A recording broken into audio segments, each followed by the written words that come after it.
Thanks for joining us. Coming up, House Speaker Kevin McCarthy meets with the president of Taiwan, despite pressure from the Chinese regime.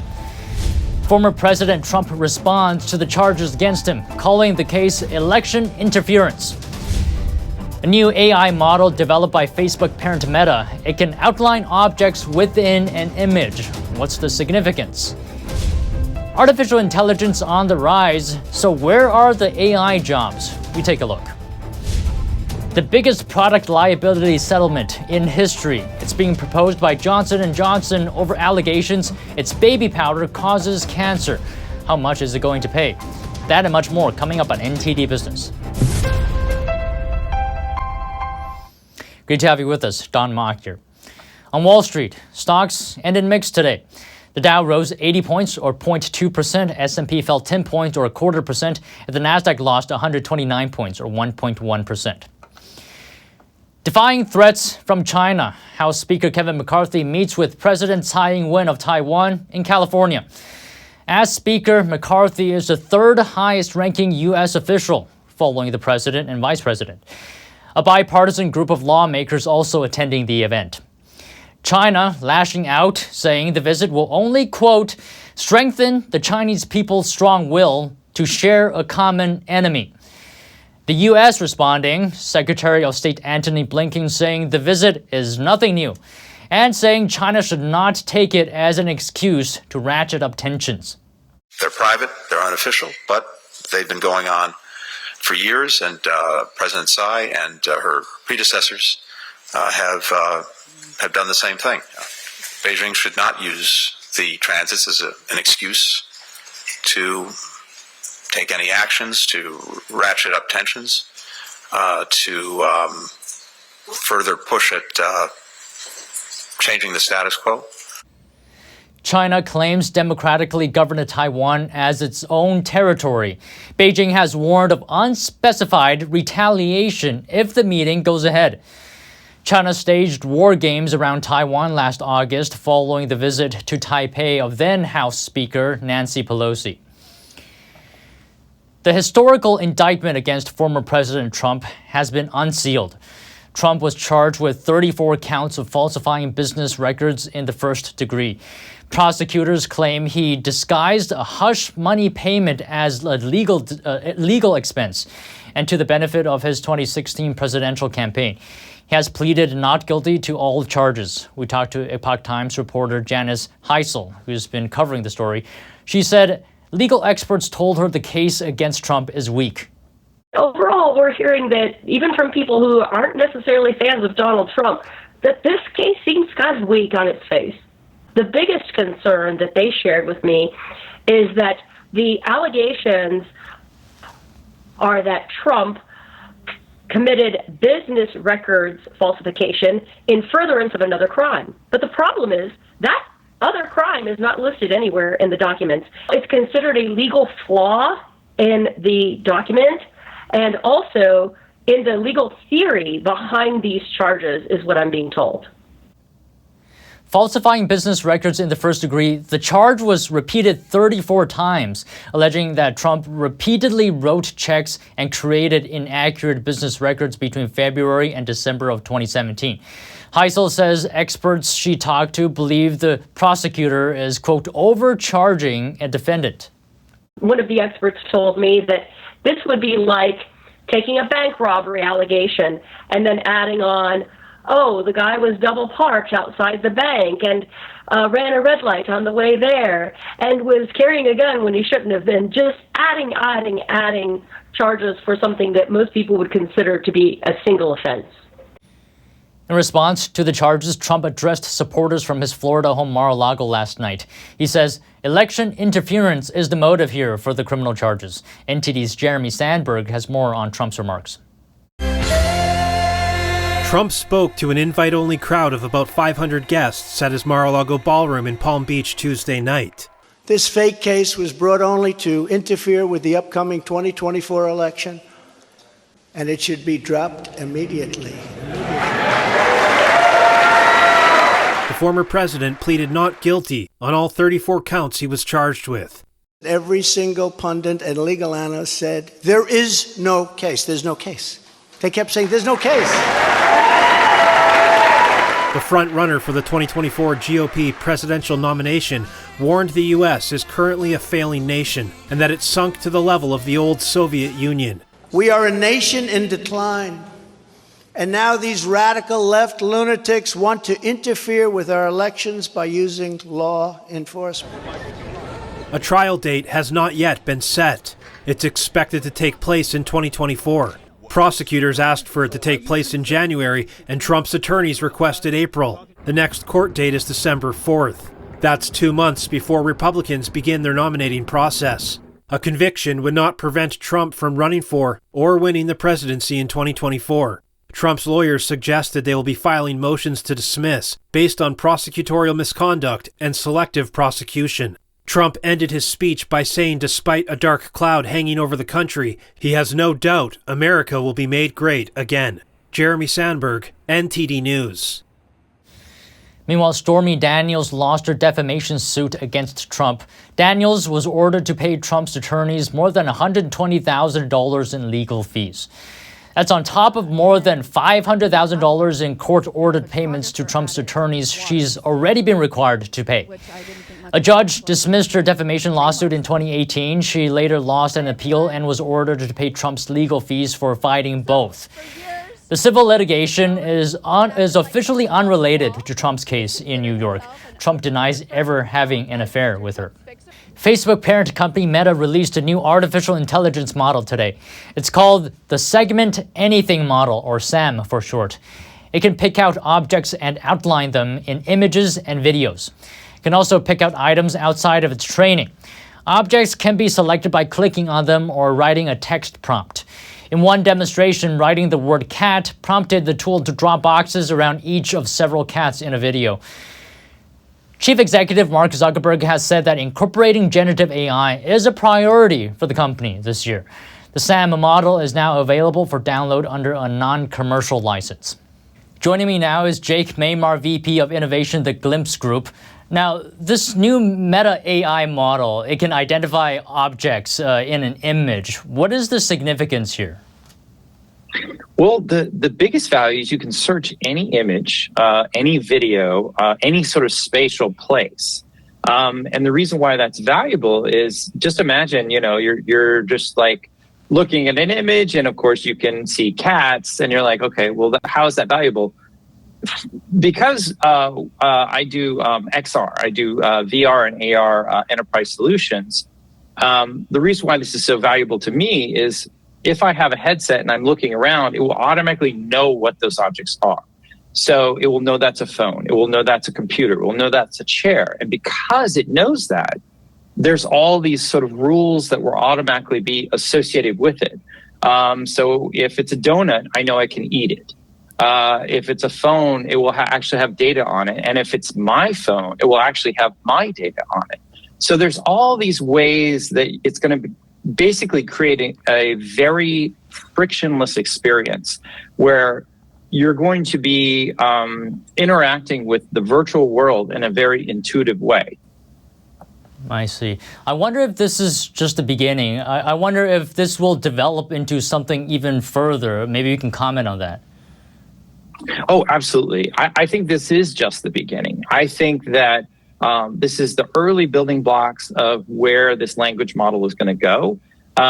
Right now, they're talking about images and video, but really, I think that the real use case is spatial.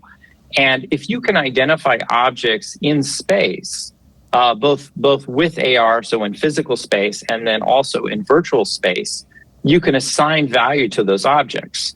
But that's the starting point. But then you can also use like blockchain to actually make those objects have a specific value and have a specific sort of security associated with them. So for instance, if I were to pick up my phone, it would automatically know this is my phone. This is specifically my phone. And I would be able to access all the information on my phone without having to have passwords or any sort of identification. It just automatically knows this is my phone and I can immediately access the information on it. Now, is there any concern that comes with this? As you know, with all new technology, it always has some worry associated with it.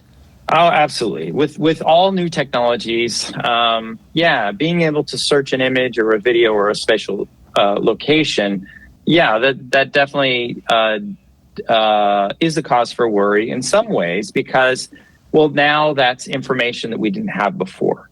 It's kind of one of those things. It's like privacy. Privacy is definitely a concern.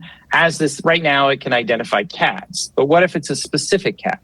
It can identify people, but I don't believe it can identify specific people. Well, when it can, then that's a privacy concern.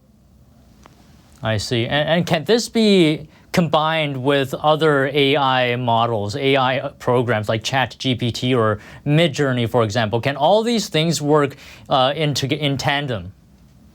Absolutely. I mean, that's what's so amazing is these models you can mix and match, and kind of the whole era that we're going to is sort of, being able to mix and match different models to get better results.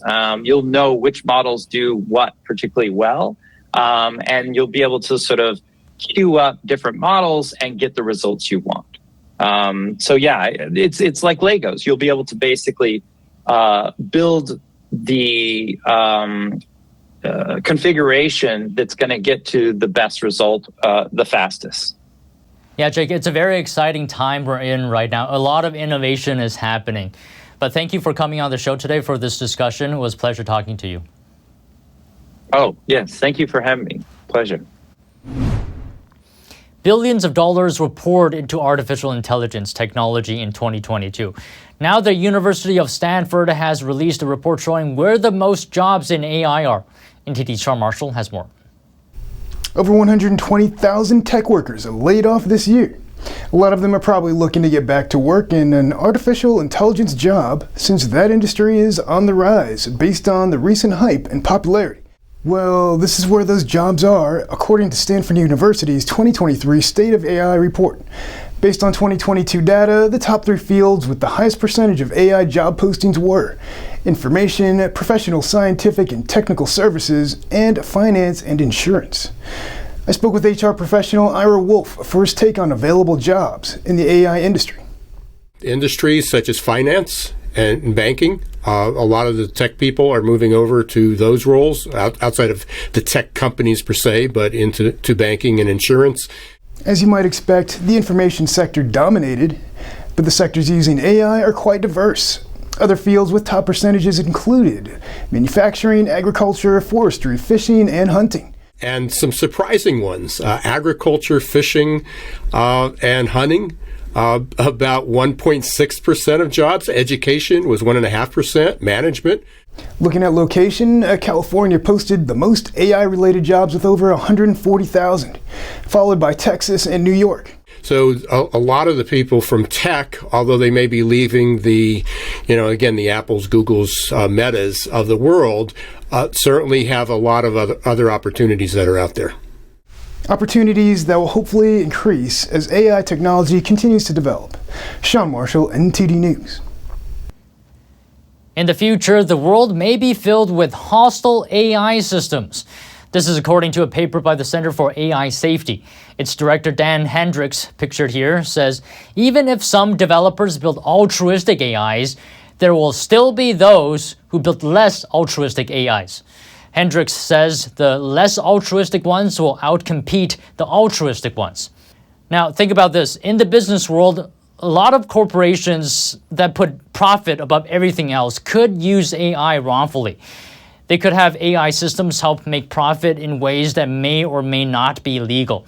Hendricks believes less moral AI systems will perform better and may therefore in the future fill the world. Worse yet, he believes they could even make CEO-level decisions without any oversight. Dan Hendricks has a PhD in AI from UC Berkeley. He developed a key part of the deep learning model, and he's been researching AI for the past 7 years. So we asked Hendricks why he thinks this is. He told us that the current AI race is reckless.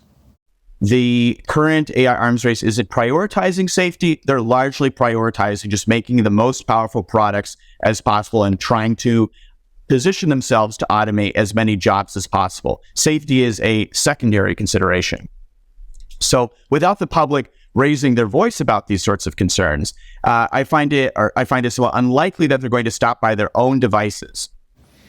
Hendricks says companies are locked in a survival of the fittest environment.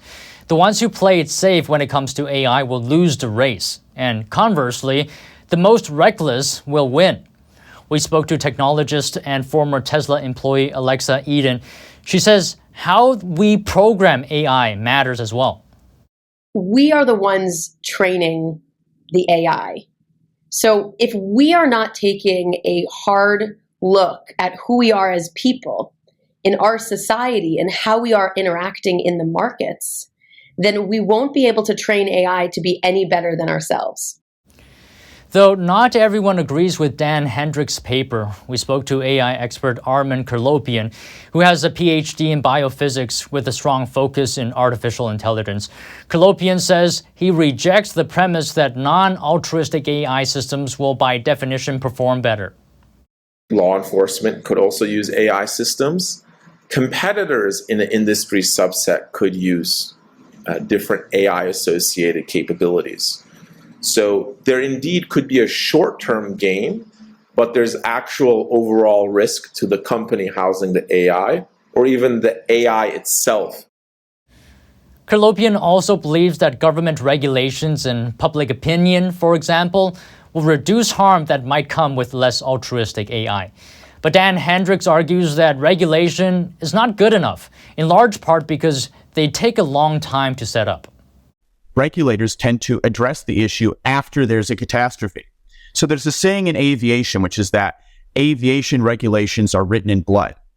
So if we rely on if we will only address safety after there's a catastrophe, then that might be waiting until it's too late or until some very serious damage is done.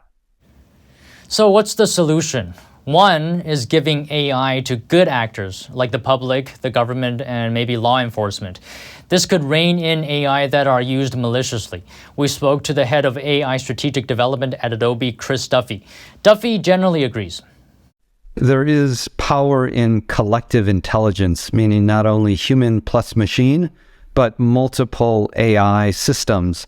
And so when you have different systems, they counterbalance each other. And I would offer that up as additional perspective to the paper. Hendricks ends his paper by calling on countries around the world to regulate AI development. He urges them to recognize that AI could be a catastrophic threat to humanity. Potentially the largest product liability settlement in history. Johnson & Johnson is proposing to pay nearly $9 billion to settle tens of thousands of lawsuits. They allege that the company's baby powder causes cancer. Johnson & Johnson says this proposed settlement is not an admission of wrongdoing. It says the powder is safe. The company simply wants to resolve all of the claims. It's been dealing with these powder-related lawsuits for around 2 decades. Johnson's baby powder has been on the market for over a century, but the company ended all U.S. sales in 2020. It claimed that misinformation had destroyed demand. And just last year, it announced it was ending all sales globally. And of course, all this was happening as it was being sued. We spoke to attorney Dante Weston. He spent over 15 years representing thousands of clients against Big Pharma. He notes that proposing to pay nearly $9 billion is a lot for a settlement. I would take it as an admission of guilt and responsibility. It's just common sense. I mean, a company agreeing to pay $9 billion, even over 25 years, and based on their global revenue, it's still a lot of money, right? So clearly they had a problem with these products, and that's why the products were pulled off the market. And that's why the proof connecting the ovarian cancer to the baby powder is so strong. And we get a second opinion from attorney Harry Nelson. He's the founder of Nelson Hardiman. It's a law firm that specializes in healthcare. He doesn't see the proposed settlement as an admission of guilt. I read it as a product that was, widely used by millions of people, that has a question mark around it. I don't think it's an admission of guilt so much as an acknowledgement of when questions are inconclusive, it's very likely that judges and juries are going to hold the pharmaceutical responsible for a potential risk that can't be easily explained.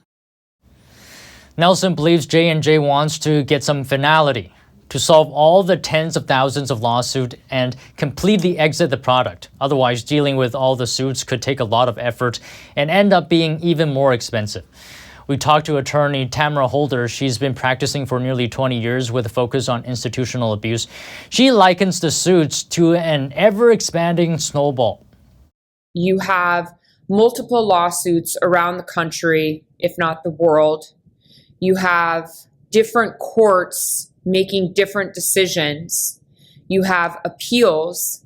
You have lawyers. You have different forms of damages, whether it's damages of you have families of the deceased, or you have people with long-term cancer or asthma. It's just a never-ending snowball. But Holder does believe the lawsuits are credible because there's so many of them. Johnson & Johnson claims it's won the majority of the lawsuits. The company says its settlement proposal compensates claimants in a timely manner, and it lets the company focus on its business. We reached out to Johnson & Johnson. Moving on, Fedex is changing the way it does business. The company today said it will combine its express and ground delivery units into a single entity. It's going to abandon a structure that has been in place for roughly 20 years. Weakening demand for shipping amid a slowing economy has intensified pressure on FedEx. It's looking to slim its bloated infrastructure so that it can better compete with rivals UPS and Amazon. UPS has outperformed FedEx despite having a more expensive union labor force. The new streamlining effort is expected to start in June of 2024. But will this actually bring down the cost? We'll have to wait and see. An electric Ram pickup truck and Kia SUV made their debut at the New York International Auto Show today. The Ram 1500 REV will come with a choice of 2 different battery tiers. The standard battery provides a range of 350 miles on a single charge. A larger option offers 500 miles. The truck isn't due in showrooms until the fourth quarter of 2024. And Kia's new EV9 comes with 2 powertrain options, a standard battery and a rear-wheel drive. A larger battery gives the vehicle 300 miles of range per charge. The EV9 will hit U.S. showrooms later this year. John Travolta's iconic suit from Saturday Night Fever is up for auction. Fans of the classic 70s film have the chance to grab the piece of pop culture history later this month. In the 1977 dance drama, Travolta played a young Italian-American from Brooklyn who escapes the realities of his life by dominating the dance floor at the local disco. The hit movie helped to popularize disco music around the world.